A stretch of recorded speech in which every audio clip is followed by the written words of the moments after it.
All right, good afternoon, everyone. Welcome to the first 1883 speaker series of the fall 2024 semester. My name is Mike Wozniak. I am the coordinator of leadership and programming in the Student Involvement and Parent Programs Office. So in the next 18 minutes and 83 seconds, we will learn a new lesson on leadership, as well as some advice to guide our personal and professional development. For today's speaker, please join me in welcoming the Director of Government Relations and Public Affairs at the UND Alumni Association and Foundation, Peter Johnson.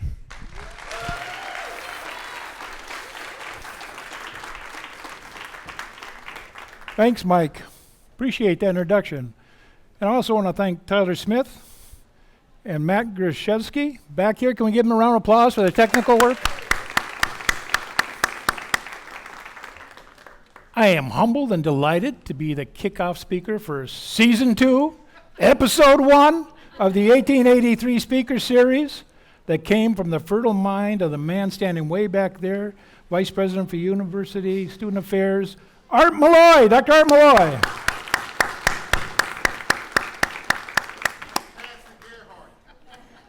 And Cassie Gerhardt. And actually, Art would be the first one, as he just said, to say all kinds of people have been involved. But it's all that clapping, that's really kind of an Andy Armacost kind of thing, right? To get those endorphins going. So I had many different notions swirling around when I was trying to figure out what was I going to talk about. And I'd love to say that this came up fast, but the reality is this was announced like last semester. So I've had months to figure this out. And over those months, all kinds of things swirled around. And at one point, I became fixated on the Avengers. And I thought about the UND Avengers. And I could imagine, they've got Captain America, right? We've got General Armacost. And I could imagine him saying, higher education professionals, assemble. But then I didn't know where to go with that. And then I got fixated on superheroes and sidekicks and consiglieres. And then I thought about my own leadership journey, which is when I grabbed the mic. But I kept remembering this slice from Russia with Love.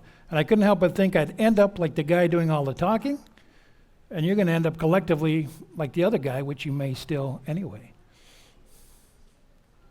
I've had a particularly fascinating life. Would you like to hear about it? You would. I knew you wouldn't really want to hear about that fascinating life, which is only fascinating to me. So then I got kind of fixated on conductors and leadership from conductors and what they had to say.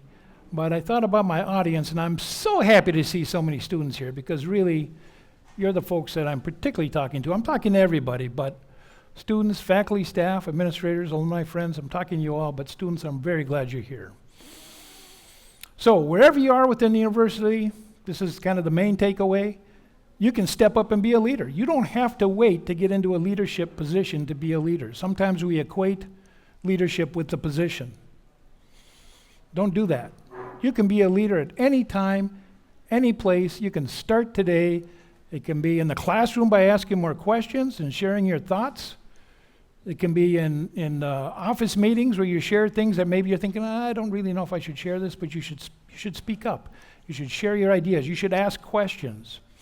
You can be a leader wherever you are within the university, and that's frankly my talk, so we could all save about. But I thought the way to do that, and maybe it's because of my interest in music and the fact I was fixated on the conductors, is to really kind of talk about the university as a symphony. We're a symphony. We're all players in this grand symphony, and we're creating music. The title of this was The Makers of Music, something like that. It's a line stolen from of Arthur O'Shaughnessy poem. If you saw it and you recognized it at all, it might have been from Willy Wonka, because Willy Wonka actually quotes that poem a little bit. So you can pick up the mantle from wherever you're at, and you can be a leader. Now, I'm not talking about anarchy here, right? If you're an employee at the University of North Dakota and you want to do something, you should not be like me early in my career and just chart off and do it. You should really ask the person you report to. Sometimes I got out ahead of myself and I had to kind of be reel back a little bit. But talk to that person and see if there's something that's maybe not directly in your job description, but that you want to get involved with, that your leader said, yeah, that would be a good thing. That would be a good professional development. So we have to be under somebody's direction, right? Our director is the president of the University of North Dakota, Andy Armacost. And you'll see the last photo, he's actually playing bass. Boom, boom, boom, boom. That was recently from the Energy and Environmental Research Center picnic. And I thought it was a good one to include because when he speaks for all of us, he's laying down the baseline, the foundation of what our collective song is. He sets the tone, he guides us, he makes sure all the pieces of the orchestra are working together, and the vice presidents are kind of like section leaders. So in an orchestra you have woodwinds, you've got strings, you've got percussion, you've got, what's the other one, brass. They're sort of like the leaders of those sections, and they're following the lead of the president. They're doing the things they're assigned. And we're all operating under a score, a single score, right? What's our score? Anybody know? It's that. It's our strategic plan, UND LEADS. That's providing the music right now for a lot of things that are going on. And this is the year of momentum and pushing this forward. So that's what we go through. These elements, learning, equity, affinity, discovery, service, they're the underpinnings of the whole plan, and they're sort of like themes that weave in and out of this tapestry of music that we all create. And you can play a part of that from wherever you are within the institution. You can be a part of trying to be a leader to help those things move forward. And we can learn from our leaders. We can model ourselves after our leaders. We have absolutely fantastic leaders here at the University of North Dakota. I was in a conversation yesterday with a candidate, with some of the leaders in the university, and we all kind of agreed that right now, the leadership from the president on down, we have an incredibly solid set of leaders here. I would encourage you, particularly students, to find somebody to model yourself after. Find somebody whose leadership you admire and watch and learn from that individual. We're going to take a look at some of President Armacost's predecessors as conductors.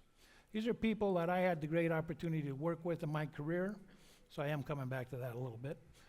I served as the main UND spokesman for many years, so I worked a lot with these folks. And I just want to say a little bit about each one, some attributes that I hope you'll think about, because they demonstrate leadership. You see Tom Clifford up in the corner? Tom Clifford was the first president I worked with. In the 1980s, they called Ronald Reagan the great communicator. I think it was Tom Clifford. He was amazing. He could talk with anybody. He would ride up the elevator with the custodian, and he would know that person's name, and he'd talk about their family, and then he'd be off to Bismarck to talk to legislators. Incredible communicator. Work on your communication skills. And he was a connector. So I know a lot of people in this state. People tell me that. I didn't know nearly as many as Tom Clifford did. Part of that was because he was the youngest dean here at the University of North Dakota in the College of Business and Public Administration, now the Nistler College. So you got to know a lot of these folks. Dave Vorland is the guy I worked for. He wasn't a president, but he taught me about empowerment. Kendall Baker was here during the Great Flood of 1997, and he was resolute. And I remember in that April when that flood came, this university took on 73 buildings, took on water. The city was evacuated. Even before that happened, the president sent all the students home because there was no clean water. This is the third week of April, and it wasn't more than about a week or two later, he said, we are going to open up for summer school. And we all went, yeah. No, we're going to do it. And we did, but it's because he was resolute about it. And he also was interested in the family of the university and making sure people were okay. Charles Capcella, he created the first strategic plan here at UND. This is a successor. It's a great successor. He was a strategic planner, but he also operated with a sense of humor. He had this wry sense of humor, so no matter whatever happened, we dealt with lots of issues. He found something to chuckle about. Humor is important. Keep a sense of humor. Bob Kelly was respectful of everybody, and he learned I learned from him about delegation, about how he delegated to the vice presidents. Ed Schaefer was here a very short period of time, but it was an important period of time. We went through a huge budget crisis. Actually, Kendall Baker did as well. But when Ed was here, we had to cut a lot of money. And Ed was very positive about that, and that positivity was pervasive throughout the university. So even though we were going through these terrible cuts, people were somewhat buoyed. And he was future-oriented, because part of what he said is, we're going to cut even further than we have to, so we can take some of that money and scrape it aside for the future. And what you see here at the University of North Dakota is in part due to that action. Josh Wynn had a vision for a new school of medicine and health sciences. He was able to turn that into reality. Not everybody can do that, but we're going to see a couple of folks later on who do that. And he created alliances all over the state that help him get that done. Mark Kennedy was very focused. If you think the campus is beautiful today, if you think University Avenue is gorgeous, you got Mark Kennedy to thank for that to a large degree. As Art said, it's everybody. Everybody plays a role in that. But he had a vision that said, we need to really make the front door of this campus spectacular. And he was an accountant, so he was very detail-oriented. And Andy Armakus, and by the way, I only picked 2 for each person, so all of these things could swim by him all the way through, right? But Andy has got tremendous humility, more humility than I've ever seen in a leader. And I think that's very refreshing. And he's got passion. He and Kathy have such a passion for this place. It's pervasive. You see it all the time. I wanted to talk about some other people that I also report to. Carla Monjon Stewart, Vice President for Finance and Operations. She is as authentic as they get. You know exactly what you're getting with Carla. She wears everything right here. She doesn't hide things. She's wonderful. And she's a great example of be yourself. And she's always saying, I'm silly, I'm whatever it is. Be yourself, be your true self. And ethical, incredibly ethical. And I learned that when we were going through that budget cutting exercise. Not that anybody was trying to do anything unethical, but she was very clear. Everything we did was going to be ethical. Nancy Peterson, I report to, she's very committed to the Alumni Association, to the finances, and she's very meticulous. And Deanna Carlson Zink, CEO, incredibly positive individual, and very dynamic leader. If you don't know Deanna, get to know her, kind of follow her around, kind of watch what she does. And yesterday, she had the great opportunity to announce that the previous year, $100 million from generous donors. How about that? That is fantastic news. All the hard work of the folks at the UND Alumni Association Foundation, and I'm one of those, but really they did all the work. Now, I'm starting to run, 12 minutes, 25 seconds. So I'm just going to put these up here, leave these up here for a minute, and not talk a whole lot about them. You can take what you want away from those. Those are some good tips, I think. Some of those you've already seen, like be authentic, be honest, be a good communicator. But next I'm going to show you a clip of music. And I hope you'll listen to it. And then I'll talk about why I wanted to show it. Oh, we better do this one first.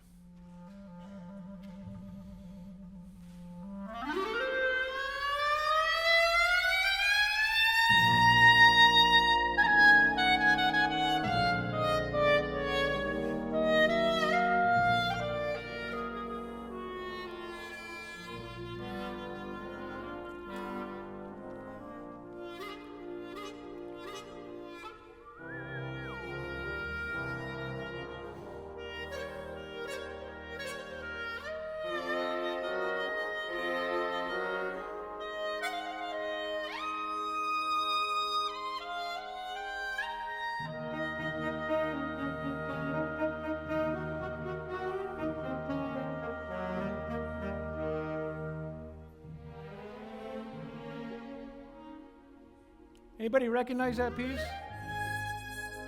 What is it, Joe? Rhapsody in Blue. 100 years this year. It's 100 years old. It was first performed, premiered in January of 1924. What you heard was a glissando version, which is now which is the popular version for that song. That's not the way George Gershwin wrote it. But the guy that he was working with when they were premiering it, who was the the clarinetist, Ross Gorman was his name, for the Paul Whiteman Band, he took the notes, and as a joke one day in rehearsal, he did that glissando, that kind of slurring of the notes. And Gershman said, "That is great. I like that. Put more wail on it. I want to use that." Now, this may be a bit of a tentative kind of a connection, but I think that's a demonstration of leadership. Maybe unintentional, inadvertent leadership, but that piece is instantly recognizable to anybody who knows Rhapsody in Blue. It's become very famous at glissando. It would not be the piece it is, I'm convinced, without that intro. And even though he didn't write the notes, Ross really made it what it is. He made it his own. I think that's a demonstration of leadership. And the point is that you can take some things even that already exist and change them. You can also start some new things. And that's what this picture was about. So that's John Odegaard, not in the cowboy hat. That's Ernie Fox in the cowboy hat. Ernie Fox was a rancher out of Montana. Tom Clifford did his taxes and convinced him, "Hey, you got to donate 2 airplanes to the University of North Dakota because you need a tax write-off."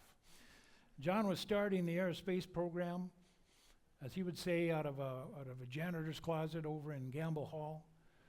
And we all know what that turned into, right? The largest non-military fleet of training aircraft in the world. Think about that. With a college, it's not just an aviation program. There's aviation, there's space studies, there's earth science systems, there's atmospheric sciences. There's all kinds of training that goes on there. John had a dream, and he had an ability to project that dream. He was a salesman, but he also was committed. And he had some good backing. He had Tom Clifford working with him. And Tom was entrepreneurial minded and said, "Okay, let's see what we can do with this." And Tom helped him along the way. But I think it's astounding to go from those 2 airplanes to what we have today. That was in 1968 or 69 with those 2 airplanes. It was a great, great leadership, I think. Here's another one, I think. That's John Little from Mississippi, back when he was a brand new faculty member here in the English department. John was homesick for his friends, and so he created a writers' conference for them to come to one year. He finagled some money out of the administration, brought his friends up so they could get together to carouse and have fun and ostensibly talk about literature. And it was such a big hit that it's become an institution. 55 years today, I think, or this year, I think, was the celebration.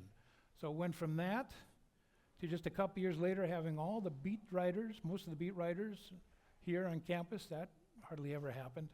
To this was a few years ago, but you can see the kind of attendance at that writers' conference.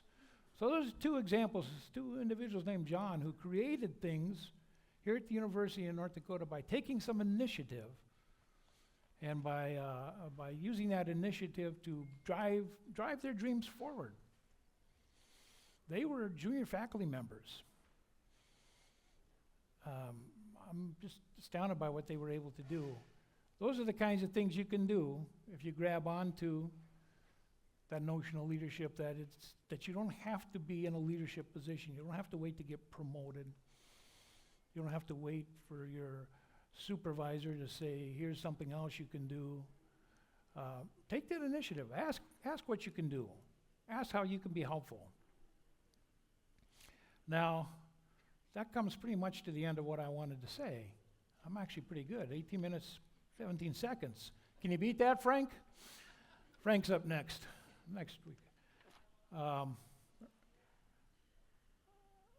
I am very grateful for the music we all make together here at the University of North Dakota.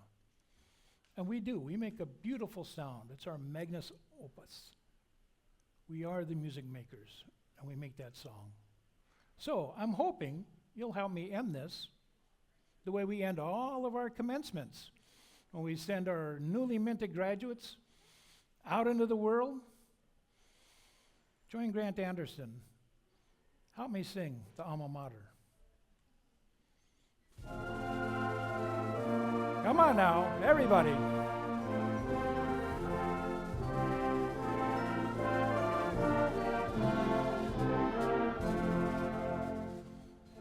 Hail to thee, O alma mater. church. You can sing.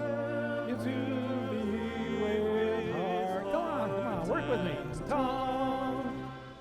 Pride we feel and love yet greater. Why we raise our grateful song.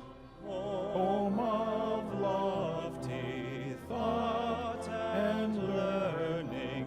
Beacon o'er our western land. How do you want singing? Shrine when still the ever burning torches pass from hand to hand. Go out and be leaders. Thank you. 20 minutes, 13 seconds, Frank. I know you can beat that. All right. Thank you, Peter. And thanks to all of you for coming, as Peter mentioned. Join us next week, same time, same place, when we welcome former sociology professor Frank White, back there in the middle. Say hi to him afterwards, back to campus. So have a great rest of your week, and thank you again.